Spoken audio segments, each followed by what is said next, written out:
नमस्कार। Rajasthan master of computer application admission process 2025 के अंदर आपका स्वागत है। इस वीडियो के अंदर मैं आप लोगों को बताने वाला हूं कि किस तरीके से कैंडिडेट को ऑनलाइन रिपोर्टिंग पेमेंट करना है। देखिए, इसके लिए सबसे पहले कैंडिडेट पैनल के अंदर कैंडिडेट को एक लिंक मिलेगा। वो लिंक मैं यहाँ डायरेक्टली ओपन कर लेता हूँ। ये लिंक है cegadmissions.co.in। यहाँ जाने के बाद कैंडिडेट को सेलेक्ट करना होगा एडमिशन टाइप। एडमिशन टाइप में कैंडिडेट को सेलेक्ट करना होगा RM cap. RM cap select करने के बाद पेमेंट टाइप के अंदर कैंडिडेट को सेलेक्ट करना होगा online institute allotment and online reporting. इन दोनों को सेलेक्ट करने के बाद कैंडिडेट को कंटिन्यू के ऊपर क्लिक करना है।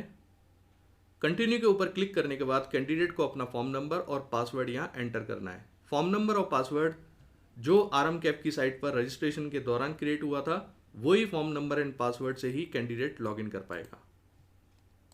लॉगिन करने के बाद कैंडिडेट को ये पैनल दिखाई देगा, जिसके अंदर कैंडिडेट को कुछ डिटेल्स दिखाई देंगी, जैसे फॉर्म नंबर, ये राउंड का नेम, इसके अलावा कॉलेज, जो कॉलेज उसको अलॉट हुआ है इस पर्टिकुलर राउंड के अंदर, उसकी ब्रांच, अलॉटमेंट लेटर। अगर कैंडिडेट अपना अलॉटमेंट लेटर यहाँ से देखना चाहे या फिर उसे डाउनलोड करना चाहे तो कैंडिडेट व्यू डाउनलोड के ऊपर क्लिक करने के बाद यहाँ देख सकता है। इसके अलावा कैंडिडेट को यहाँ पेमेंट करना होगा। पेमेंट 10,000 का होगा, लेकिन ये आपके सामने एक डेमो है, इसलिए 1 रुपीज़ का यहाँ पेमेंट होने वाला है। कैंडिडेट जब पे सीट एक्सेप्टेंस फीस के ऊपर क्लिक करता है, देन उसके सामने ये एक मैसेज आएगा, जिस मैसेज के अंदर ये दिखाया जा रहा है कि जिस अकाउंट से वो यहाँ पेमेंट करने वाला है, उसी सेम अकाउंट के अंदर अगर किसी भी वजह से कैंडिडेट का एडमिशन कैंसिल होता है या विड्रॉ होता है, तो जो अमाउंट डिडक्ट होने के बाद जो भी उसका अमाउंट है वो उसी के, यानी कि जहाँ से वो पेमेंट कर रहा है उसी सोर्स अकाउंट के अंदर ही वो पेमेंट ट्रांसफ़र होगा। कैंडिडेट को इस चेक बॉक्स के ऊपर चेक करना है, then confirm and proceed to पे।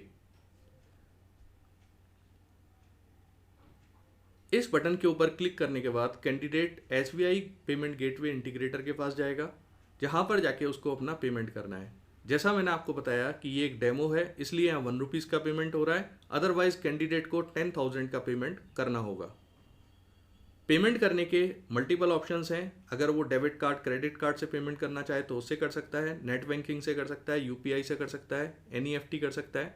जिस भी मोड में वो पेमेंट करना चाहे वो यहाँ कर सकता है। अभी यहाँ मैं एक पेमेंट करने वाला हूँ, तो थोड़ी देर के लिए मैं वीडियो को पॉज करूँगा। पेमेंट होने के बाद कैंडिडेट को यहाँ रिसिप्ट मिलेगी। कैंडिडेट चाहे तो यहाँ से इस रिसिप्ट को डाउनलोड कर सकता है और फ्यूचर रेफरेंस के लिए अपने पास सेव करके रख सकता है। इसके लिए प्रिंट और डाउनलोड का यहाँ ऑप्शन दिया हुआ है। इसे क्लिक करने के बाद वो डैशबोर्ड पे जाना चाहे तो उसे दोबारा से लॉगिन करना होगा। तो एडमिशन टाइप में मैं आरएम कैप सेलेक्ट करूँगा, दैन पेमेंट टाइप के अंदर institute allotment and online reporting, continue के ऊपर क्लिक करना है, अपना form number and password enter करना है। जब वो फॉर्म नंबर और पासवर्ड एंटर करेगा तो उसके बाद आप यहाँ देख सकते हैं कि उसको यहाँ पेमेंट स्टेटस के अंदर पेड दिखाई देगा। जब ये अमाउंट को पे कर देता है, देन ये बटन आपका इनेबल होगा अपलोड डॉक्यूमेंट्स। अपलोड डॉक्यूमेंट्स का मीनिंग क्या है? यहाँ पर कैंडिडेट से 3 डॉक्यूमेंट लिए जाएंगे।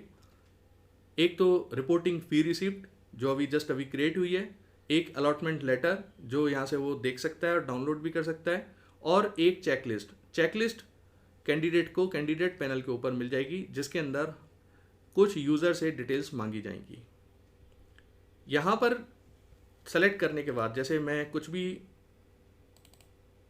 डॉक्यूमेंट अपलोड कर देता हूँ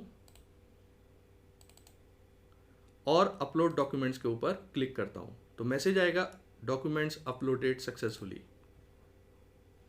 डॉक्यूमेंट अपडेट होने के बाद कैंडिडेट को यहाँ करंट स्टेटस पेंडिंग दिखाई दे रहा है। उसका रीज़न ये है कि ये सब कुछ होने के बाद कैंडिडेट को ये जो भी काम हो गया उसका, अब कैंडिडेट को फाइनली जो रिपोर्ट करेगा वो कॉलेज अपने एंड से करेगा।